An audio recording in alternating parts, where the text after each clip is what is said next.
Alam mo, pagkatapos ng People Power Revolution, akala ko talaga magbabago na ang ating mga kababayan at ang ating bayan mismo. Mas humina rin na loob ng mga obispo ngayon. Nung EDSA 2 kasi, medyo sumobra si Cardinal Sinon at kasama na rin ako. Pero ngayon, Marcos laban sa isang Duterte, no, na katulad ni Sara, lesser evil na lang ang pipiliin mo. Hello, ako po si Paterno Wes Maquel, ang inyong religion reporter.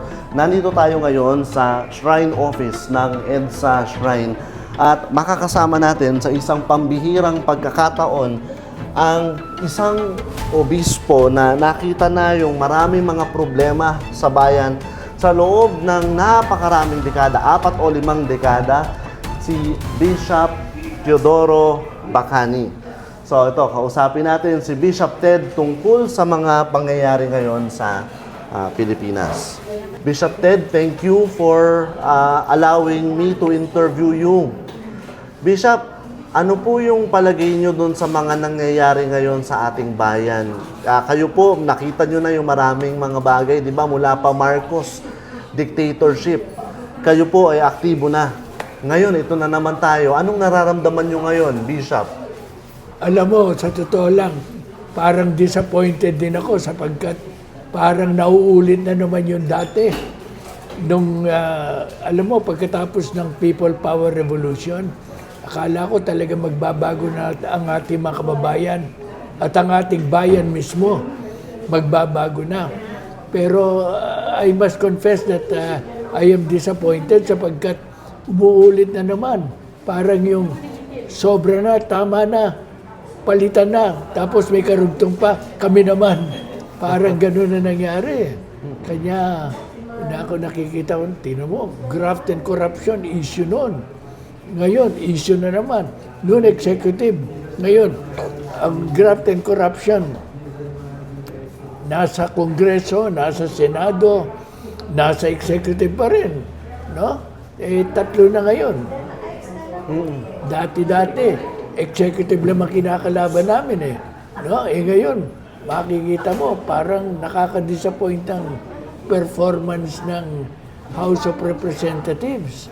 Lalo na itong mga flood control funding, ano? Nangyayari yun, naging napaka-notorious natin dahil doon. At tapos ito naman Senado, makita nyo, kay gulo-gulo. Yung nangyari lang kahapon na kamaka 2 days ago, na si Bato, nagtatakbo pa doon, naging refuge of fugitives. Tuloy ang Senado, no? Naiisip ko, kung halimbawa, isang ordinaryong napagdintang ang mamamatay tao ang pumasok doon, pagtatanggol ba kaya ng mga senador? Ngayon, isa sa kanila, hindi naman maliit na kaso to. Hindi naman maliit na kaso. Dapat sana sila na nagsabing, uy, sumurrender ka na. No? Hindi. Tinulungan pa yata nilang makatakas eh. Mukhang gano'n na nangyari. Hindi malabo na, pero may tumulong pa sa kanya yata ang senador na makatakas siya. Kanya nakalulungkot tuloy. No? Ano pong mga aspekto nung ating issue sa lipunan ngayon, yung parang naaalala nyo yung nakaraan? Yun nga, yung sinasabi ko sa iyo, yung graft and corruption, akala ko, dapat past tense na yun eh. No? Oo. Pero yun pala, nagpahinga lang ng kaunti. Correct. Nagpahinga lang. Pagkatapos, lumitaw na naman. What I mean, Bishop, sorry, I was not able to articulate my question well, but in the response of the church, ano yung parang naaalala nyo na, parang deja vu ito parang nangyari na ito noon in the way the church responded before, and the way the church is responding now? Alam mo, ibang naging response under Cardinal Sin eh. Very strong ang response ni Cardinal Sin. At ang kanyang leadership talagang charismatic eh. Wala nang nakamana nung charism ni Cardinal Sin at wala nang tinitingala maging ang mga obispo ng yung ginawa, leadership niya tumitingala sa isang tao na mangunguna sa kanila. Mas humina rin na loob ng mga obispo ngayon. Kung natitingnan ko, nung panahon ni Gloria, naku, wala na. Pasama na nun ng ating lipunan nun. No, pasama na. Wala, hindi masyadong nag-respond ang ating mga obispo nun. Medyo bagay, sasabihin ko sa iyo to, baka nadala na sila sa nung EDSA 2 kasi, talagang nakita ko medyo sumobra si Cardinal Sinon at kasama na rin ako. Kanya Kasama kayo? Oo. Nadala, nakilala ko na nagkamali kami. Na pagpapatalsik kay ERAP. Nagkamali po kayo, tingin nyo? Yun, Bakit po? Yun, hindi dapat na walang constitutional grounds para patalsikin siya. Wala, kulang.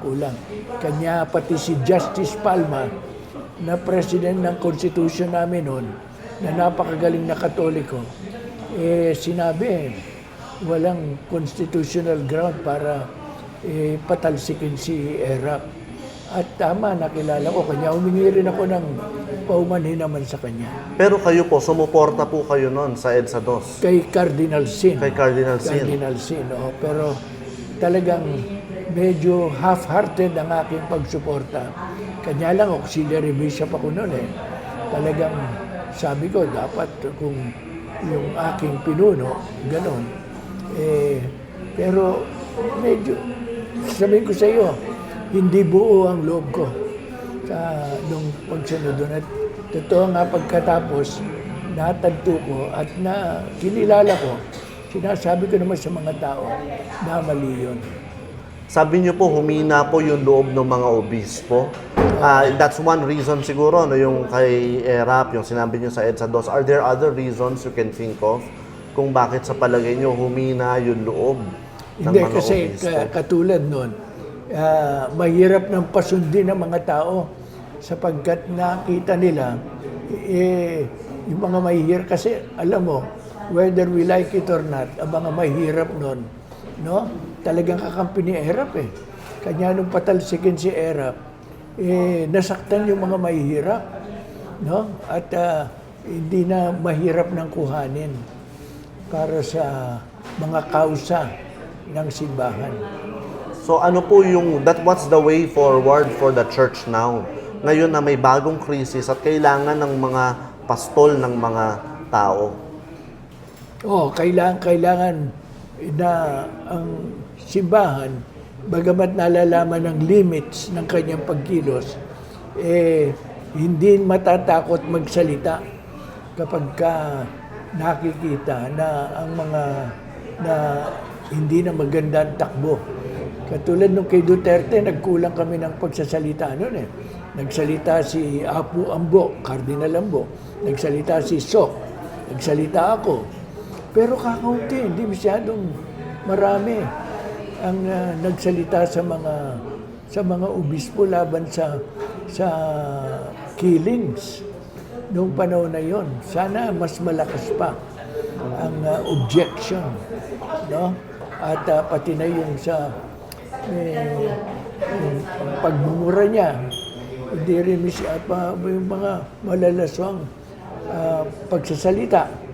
Hindi rin masyadong nagsalita ang mga obispo laban doon na nakakasira yon sa ating mismong kultura at sa ating moralidad.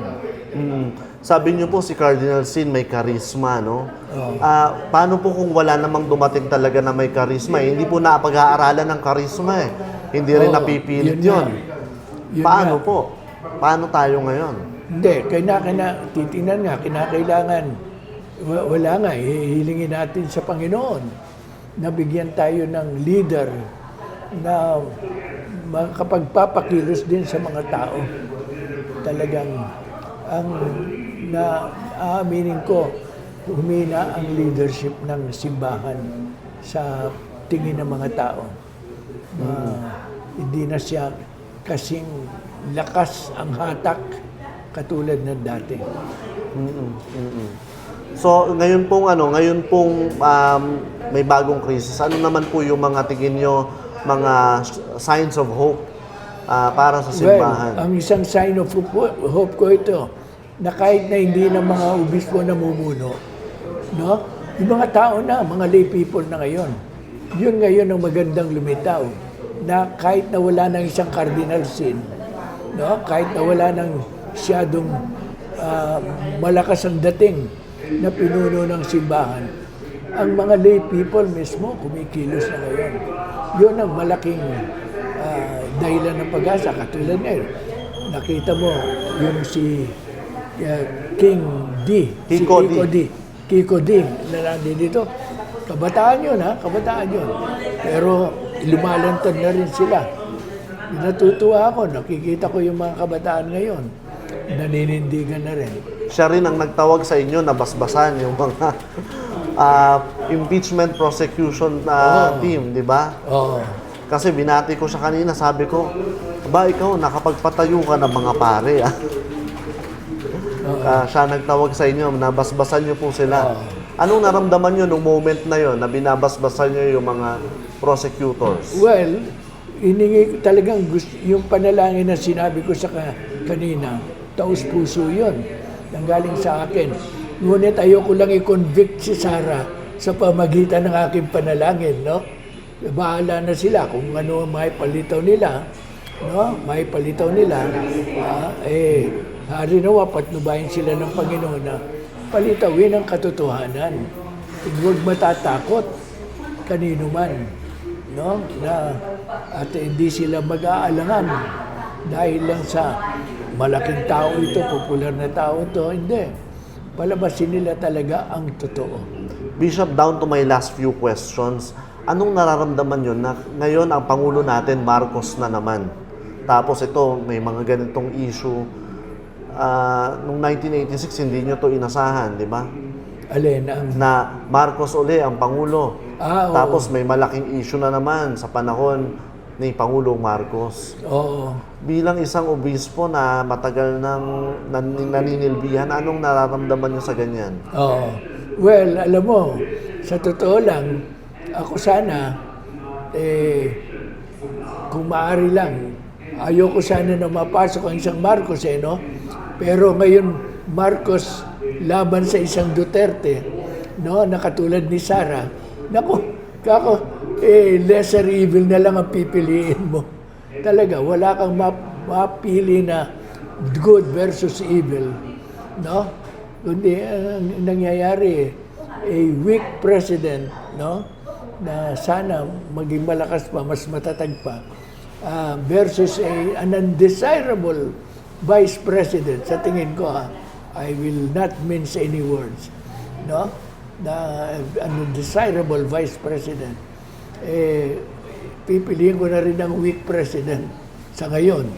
Sana may lumitaw na isang stronger figure na makapagrarally ang lahat ng mga tao sa kanya.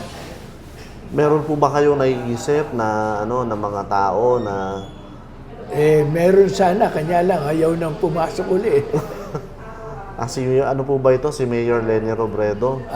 Si Mayor Lenny po ba ito? Sana kung ako lang, ha? Oo. Kung ako lang, kanya lang, mukhang niyari na ang kanyang loob na hindi na mapapasok sa national politics. Kanya humanap tayo ng bago. Bishop, itong Pilipinas, it's the biggest Catholic majority country in Asia and the third biggest in the world. Paano nyo po ipapaliwanag na napakakurakot ng bayang ito? Mahirap nga ipaliwanag eh. It is an anomaly. And sasabihin ko lang ito, talagang ang ating Katolisismo, una, cultural Catholicism. Ikalawa, celebratory, no? Ngunit hindi socially oriented, kulang pa. At yun ang dapat na pangunahan ng simbahan ngayon. Bigyan ng social orientation ang ating pagiging Kristiyano at Katoliko. Are we Catholic despite the corruption, or are we Catholic, are we corrupt because of the Catholicism? Well, certainly we're not corrupt because of the Catholicism, but we are kulang na kulang ang pagkakatoliko natin. Kulang na kulang. Hindi ko sinasabing masama, no? Kundi kulang. At ang kulang na yon ay ang social orientation. So my last question, Bishop, how can we increase the sense of social orientation among Filipino Catholics? Yeah, well, ang unang-una, sana ang kaming mga taong simbahan talaga maging malapit sa tao, hindi mahirap lapitan. Kalawa, makita na talagang pinagmamalasakit namin at nilalapitan ang mga maralita na hindi lang kami nagsesermon from a distance, kundi tumutulong na talagang malapitan sa mga tao. At sa ganon, ang mga tao makukuha na naman uli sa pananampalatayang, totoo nga pala, ang pananampalatayang ito ay hindi lamang para makapunta tayo sa langit, pero para gumanda rin ang buhay natin dito sa lupa. Thank you very much, Bishop Ted Bacani. Nakasama natin si Bishop Teodoro Bacani, Bishop Emeritus ng Diocese of Novaliches. Ako po, si Paterno Wes Maquel, ang inyong Religion Reporter. See you again.